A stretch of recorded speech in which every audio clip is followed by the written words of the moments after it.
Hey, what's going on YouTube? This is your boy Jamar4 here once again. I'm finally back in Houston. I was out of town from Wednesday to I just got back last night on Monday from my cousin's wedding who got married over the weekend. So I was out of town, and so I was having a really good time. It was the wedding was great. We were at the reception, and everything was going well. And then of course, the reception ran until about 1, 2 o'clock in the morning, and by then I'm getting ready to knock out, and I wake up. And it was actually Kevin from the Scorpion Show who initially brought it to my mind. I really hadn't seen anything yet. We were just talking in a group chat, and he was mentioning about what happened in Orlando, and of course the Twitter feed will tell you everything you need to know.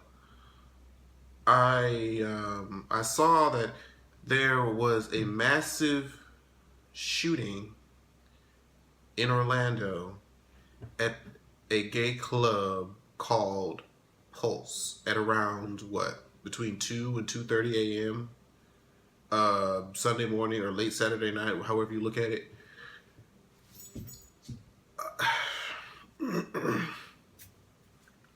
And honestly, a lot of times when there have been these massive shootings or just these tragic incidents, they've been sad, but I've never been able to,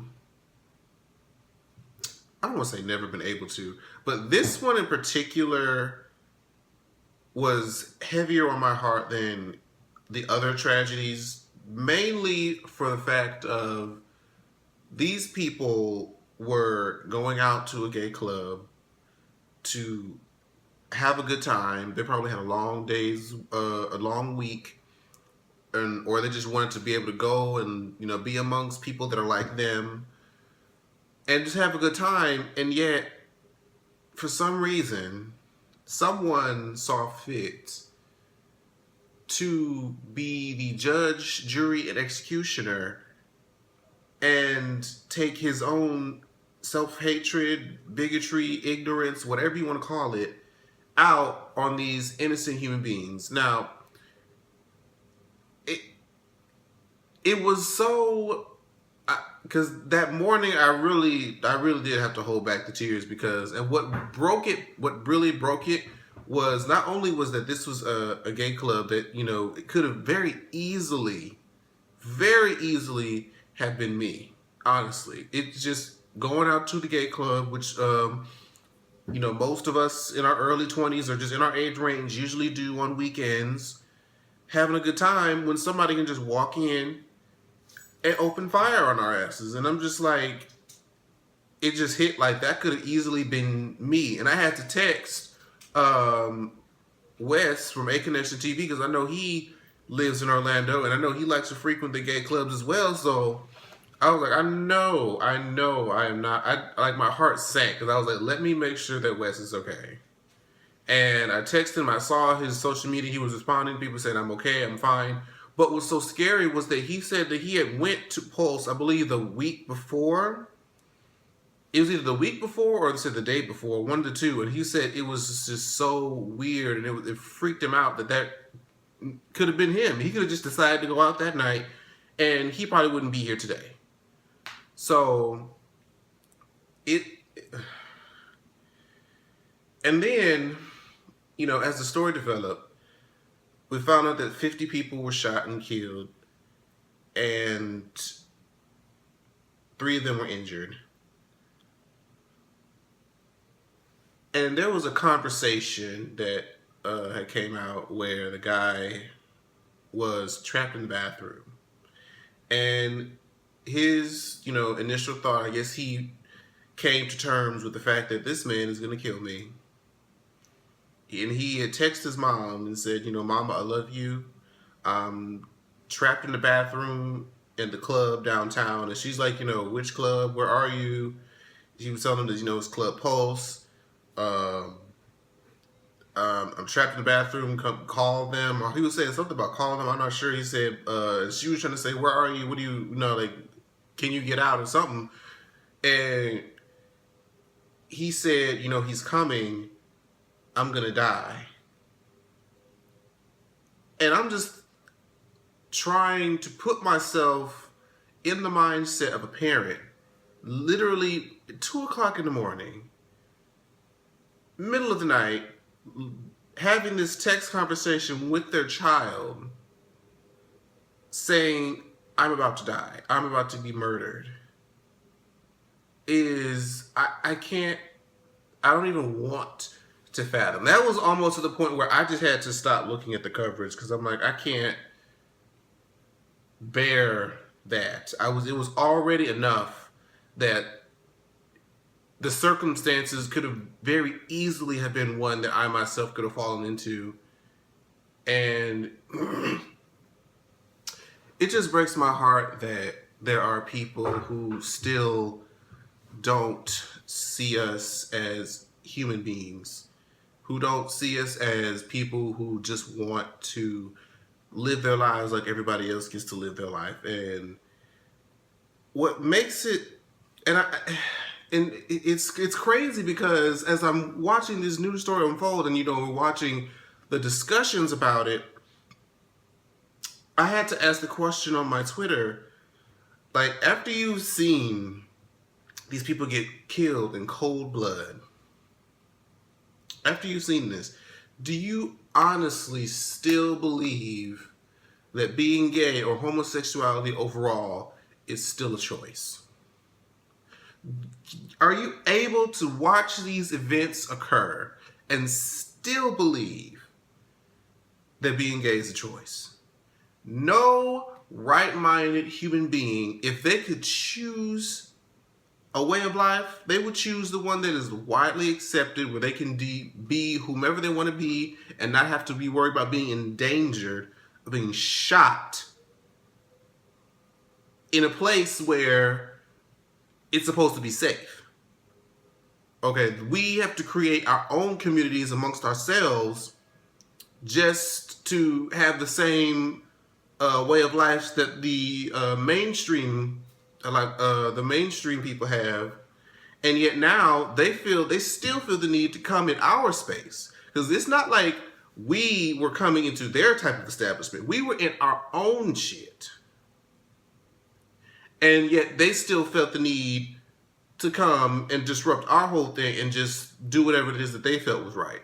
Because the man said that the man's father, or the shooter's father, came out and said he got upset because he saw two men kissing in Miami and it made him get to his feelings. Fuck his damn feelings. I don't understand why these people feel like if you're a straight man in, let's say, Mississippi, I can't understand how, if two men are kissing and banging each other out in California, what that has to do with you. Are the men kissing you? Like, I don't understand why two consenting adults minding their own business somehow affects you. I can't fathom how they feel like, because it's something that they don't agree with, these people don't get to have a chance at life. That makes no fucking sense. And like I said, as the story is unfolding, you're seeing people talking about, oh, well, I thought it was considered a tragedy until I heard it was at a gay club. Or, oh, it was just at a gay club. They're calling this a tragedy if it's just community service if they're killing just a bunch of gays. Like, what the fuck? And what makes it worse is that these are coming from black people. This type of prejudice and hatred is coming from black people. Where 50 years ago, if we were killed and gunned down by white people, they said the same thing about us. And yet it's so crazy that they can just turn around and feel like, oh, that's cute to say that about us. Like, no. I don't understand how they still, in 2016, there's still this mindset that because you're homosexual, you are somehow less of a human being. And it's truly disgusting how you feel like just because this person is gay. I saw somebody say something about they can go and kill the gays and the transgender because they're fucking up with the natural order. Listen, I don't know why the homophobic community hasn't caught on to this yet. Even if you were to take all the people that were gay right now and kill them off, let's say you succeeded in what you say is the right thing to do. As long as the human race continues to produce and have sex and have children, guess what? There's a likelihood that a lot of those children are going to be gay, and we're just going to come right back around. So you can't really say we're upsetting the natural order. Whereas if we weren't supposed to be here, we wouldn't be here. It's as simple as that. So I'm not sure what natural order that you're speaking of, but if we weren't supposed to be here, we wouldn't be here. This is natural. It's just not. All we don't do is just don't reproduce. I mean, you don't see me talking shit about you wearing nappy-headed weave or your Brazilian Remy and shit. That's not natural, but you okay with that? Y'all okay with getting plastic surgery? That's not natural.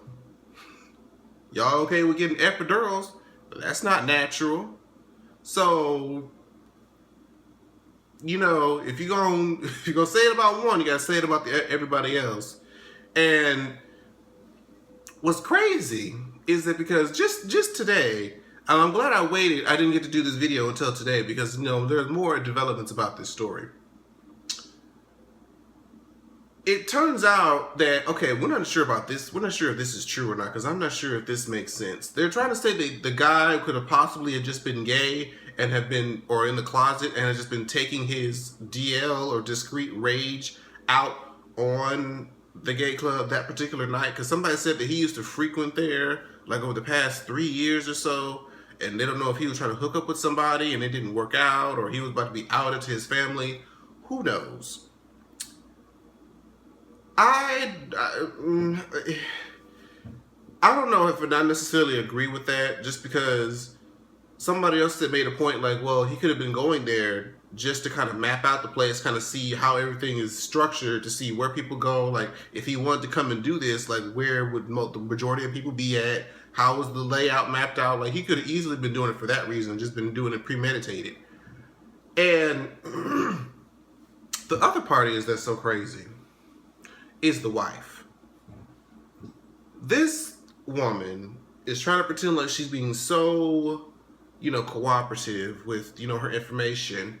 And she said that she tried to talk him out of doing what it was that he was doing. So you knew what kind of person that this man was.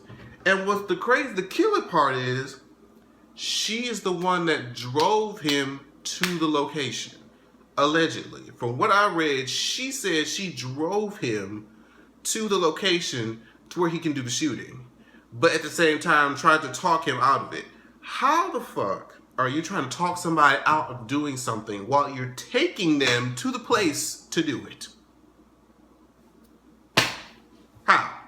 Explain that shit to me. That would be like me sitting down with the alcoholic, telling them all about the dangers of drinking while handing them a shot.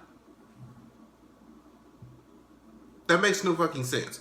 Like, she should be prosecuted just as well because she was a correspondent. Like, she literally ate. If it wasn't for her, he wouldn't have been there. So she's just as guilty as he is, honestly.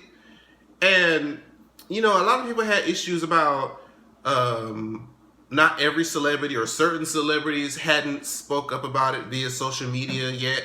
Like, I think they was complaining about Nicki didn't say anything. Rihanna didn't say anything. I don't think Beyonce said anything. And, you know, they were saying that, you know, if you have this platform, you should use it. Which, I mean, I can agree with. I'm not going to say that, you know, they don't have to. Which, I mean, I guess they don't have to, but I would kind of ask why not. Because these are all celebrities where the LGBT community is a vast percentage of their fan base. So it is kind of odd because I noticed that I'm about to say how some people didn't really recognize or say anything, and I guess sometimes you don't know what to say in situations like this because you just don't know. There's a lot of things that could be going on as far as people posting about things on social media, but I don't really feel like that's necessarily the important part. I think the important part is recognizing that no human being should have access to an assault rifle, an automatic assault rifle, if I'm not mistaken. And there's all this live footage of, you can hear the gunshots going off.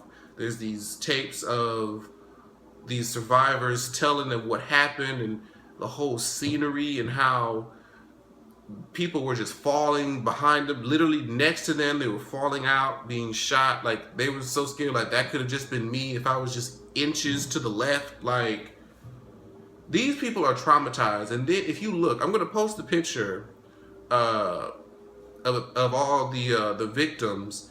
And if you see these men, these are beautiful men. These men that I've seen on this video, they were fine. Beautiful people. And I'm seeing stories about some of them. They were talented, they were educated, and it was just so tragic that life had to be snatched from them due to somebody else's ignorance. It really does break my heart to see that. And just when you thought we were making strides and 2 steps forward, somebody just takes us 5 steps back.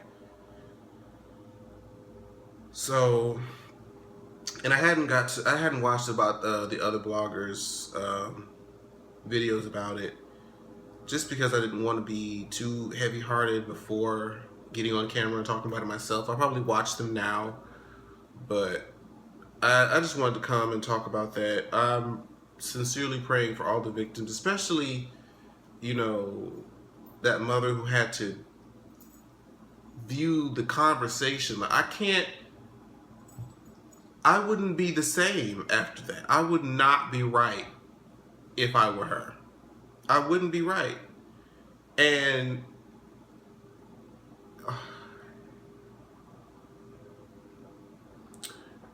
God bless the families. I'm sending up all the prayers. And this should show that life is far too short for the bullshit. Okay? Us gays, we fight amongst each other way too much when the rest of the world is trying to fight against us. We don't have time to fight against each other for the petty bullshit when we should be standing together. Anyways, y'all, that's all I wanted to come and say. I hope this video isn't too long. Make sure if you're in the Orlando area, they're accepting blood donations.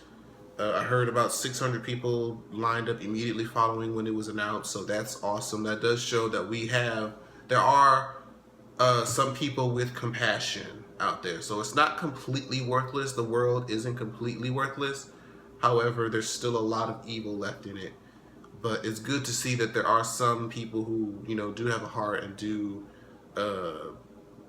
understand basic humanity. So that's excellent. So if you guys are in the Orlando area, please donate whatever you can to the cause for those who are injured, who haven't lost their lives. And yeah, so that's all I'm talking about here today, guys. Wish you guys have a blessed day and be safe. I'll talk to you guys later. Bye-bye.